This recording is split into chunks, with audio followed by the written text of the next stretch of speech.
Okay.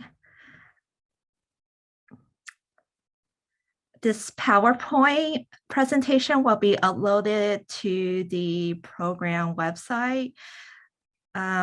We will be accepting public comments through the online form, which is available on our website. If you have any questions at the end of this presentation, you can either enter them using the chat tool or ask them verbally with the raise hand tool. During this presentation, to avoid any distractions, please mute yourself and turn off your video.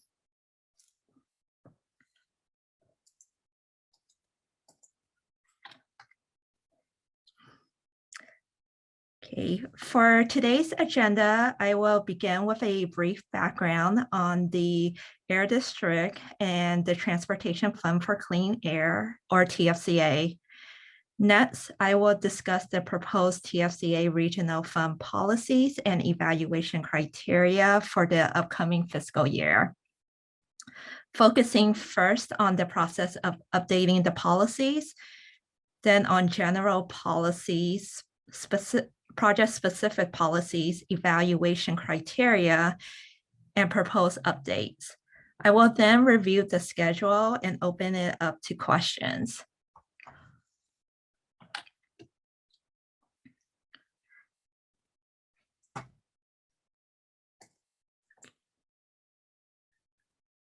The Bay Area Air Quality Management District was established in 1955 as the first regional air quality agency in the nation, with the mission to protect and improve public health, air quality, and the global climate. The Air District achieves this mission by regulating stationary sources of air pollution in the 9-county Bay Area. The Air District also offers grants to public agencies, businesses, and residents to reduce emissions from mobile sources. The Bay Area has made great progress in reducing air pollution, but we recognize that there's still more to be done.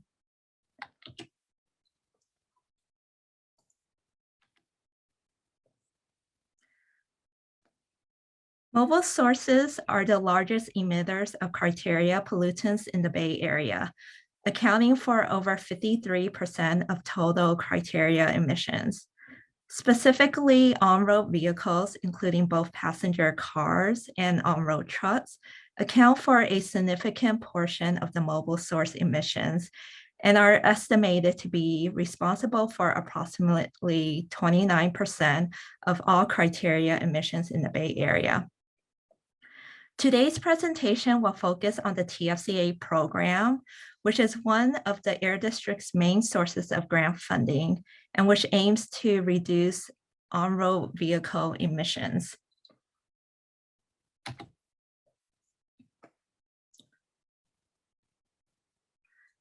The primary purpose of the TFCA is to fund projects that cost-effectively reduce criteria emissions from on-road mobile sources.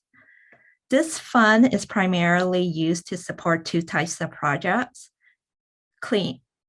One, clean air vehicle projects, which support the adoption of zero-emission vehicle technologies, and two, trip reduction projects, which reduce emissions by encouraging commuters to reduce single occupancy vehicle trips by using alternative methods of transportation. Funding for TFCA comes from a $4 surcharge on DMV registrations. So every time a vehicle owner in the Bay Area pays their registration fees, $4 of that fee goes into this fund. 60% of TFCA funds are allocated to a pot for the regional fund and Air District sponsored programs. The remaining 40% of the TFCA funds are passed through and are distributed by the 9 Bay Area County transportation agencies. The policies we are discussing today govern the use of the 60% portion of TFCA funds that are awarded directly by the Air District. The TFCA regional fund policies are updated annually ahead of each new fiscal year. The Air District goes through a process of taking the initial step of updating the policies and seeking feedback and input on the draft from stakeholders. In addition to collecting input on the initial proposed revisions identified by the Air District, the public is also highly encouraged to provide input on other sections of the policies. After the comment period closes, staff will then address comments and will propose draft updates to the policies to the Air District's Mobile Source and Climate Impacts Committee, which, if recommended, will be brought to the Air District's Board of Directors for adoption. Once the policies are adopted for the fiscal year, the Air District can open solicitations for the program categories. Additional information about the proposed policies, including a redline copy of the proposed revisions, as well as the process for updating the policies and collecting public input, can be found on our website.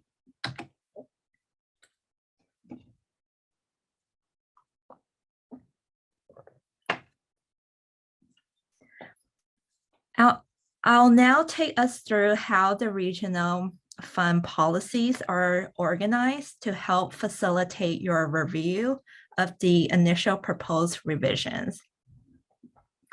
I'll start with the first 21 policies, which we will refer to as the general policies, and which apply to all project types.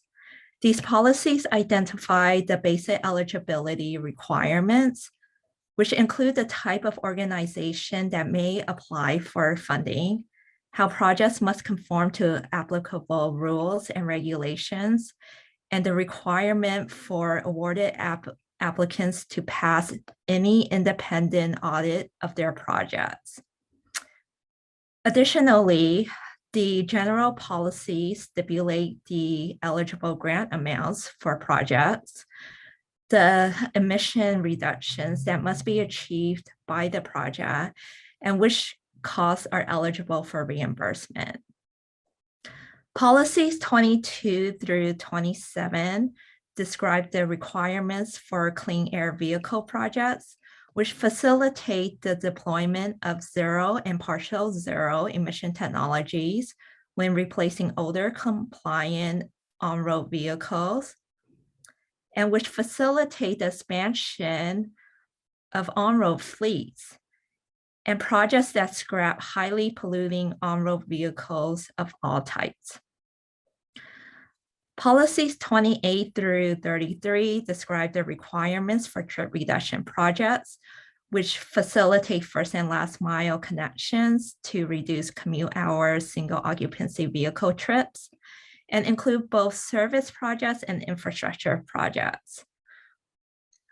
Lastly are the regional fund evaluation criteria, which identify how applications are evaluated and how projects may be prioritized.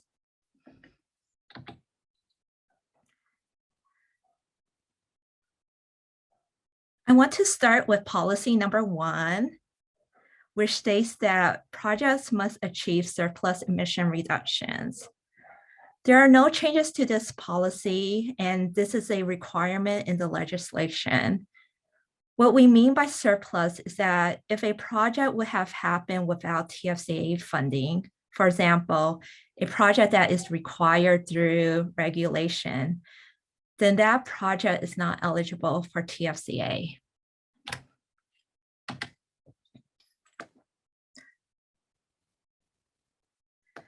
Within the general policies are maximum cost effectiveness limits for each of the eligible project categories as shown in Table 1 of the policies.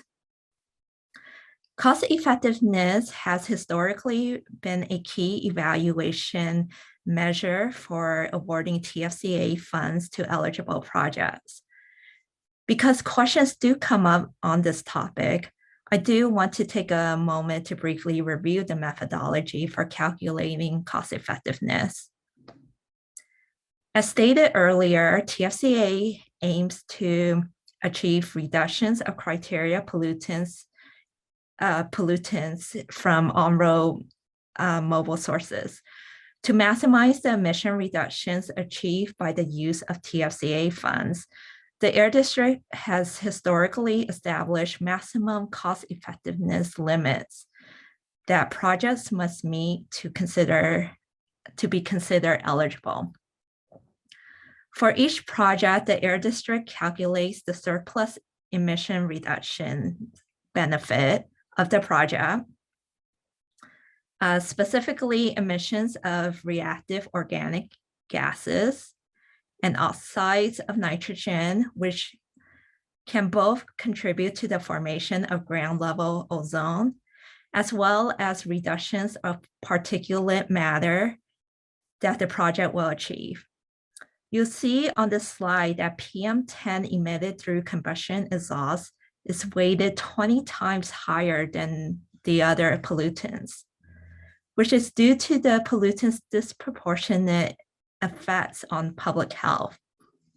Cost effectiveness then is a ratio of the potential grant amount to the sum of pollutants that will be reduced, as shown in the equation on the slide. Staff is proposing to waive the cost effectiveness limit for hydrogen stations and EV charging stations. These projects will still be subject to cost effectiveness, but there will not be a cost effectiveness value.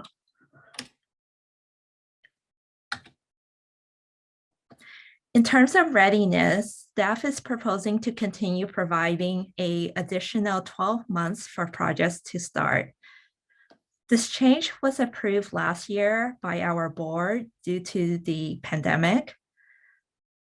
I will now move on to discuss the proposed revisions to the project-specific categories. As stated earlier, policies 22 through 27 contain the eligibility requirements for clean air vehicle projects, which facilitate the deployment of on-road zero and partial zero emission technologies, including the deployment of electric vehicle charging infrastructure and the scrapping of highly polluting on-road vehicles of all types. Policy 23 contains the eligibility requirements for light and medium duty vehicles for fleets, and Policy 24 contains the eligibility requirements for on-road heavy-duty trucks and buses. Staff is proposing to combine these two categories to streamline the policies.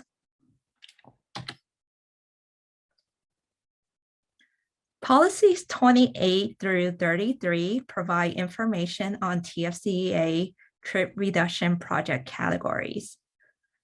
By legislation, only public agencies can apply for trip reduction projects. Trip reduction projects can be divided into service projects, bicycle projects, and infrastructure improvement project categories. I'm going to discuss service projects, which are policies 28 through 30, before moving to bicycle and infrastructure improvement projects on the following slide. These projects facilitate first and last mile connections to reduce commute hour single occupancy vehicle trips.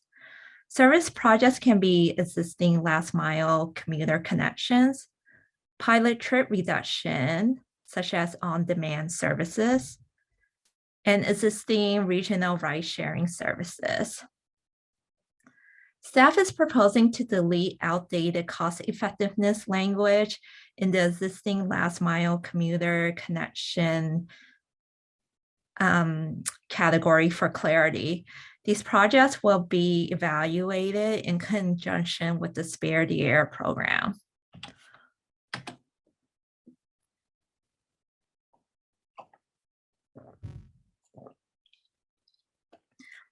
Bicycle projects are covered under Policy 31, bicycle parking, and Policy 32, bikeways. These projects facilitate access to bicycle roadways for the purpose of reducing single occupancy vehicle trips and will expand access to publicly accessible safe bicycle parking that serve a major activity center. There are no proposed revisions to these policies. However, we do welcome comments and feedback.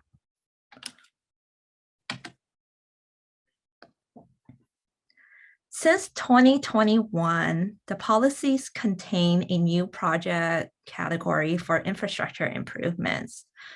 This was based on past feedback from stakeholders. Although there are no proposed revisions to these policies, and because we have not issued any solicitations specific to this category, the Air District is requesting your comments and feedback. Projects funded under this category would expand the public's access to alternative transportation modes through the design and construction of physical improvements that support development projects and that achieve motor vehicle emission reductions.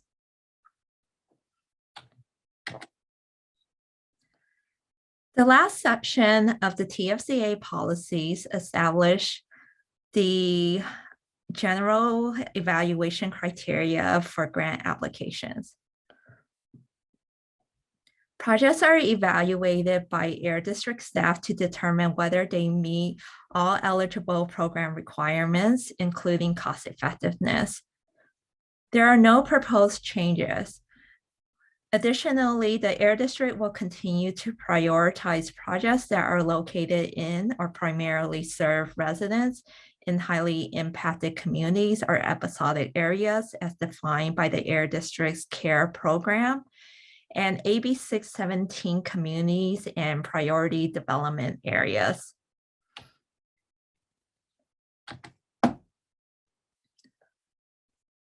This slide shows the schedule. Please be aware that the committee and the board of directors meeting dates on this slide are tentative. Draft policies were issued for public comment on January 31st and are currently posted on the TFCA website. Public comments are being accepted until 4 p.m. on March 3rd. Public comments are assessed and addressed as they are received, and the policies will be taken to our Mobile Source and Climate Impacts Committee tentatively on April 28th, and then if recommended by the committee, will be taken to the board of directors for approval in May.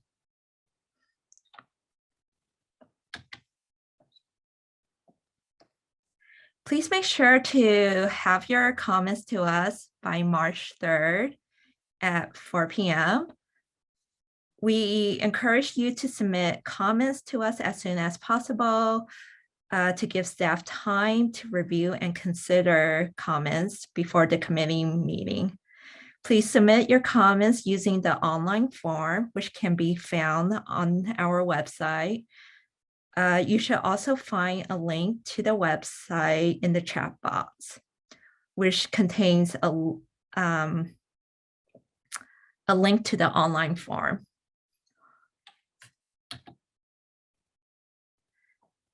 As a reminder, this presentation will be posted on our program website.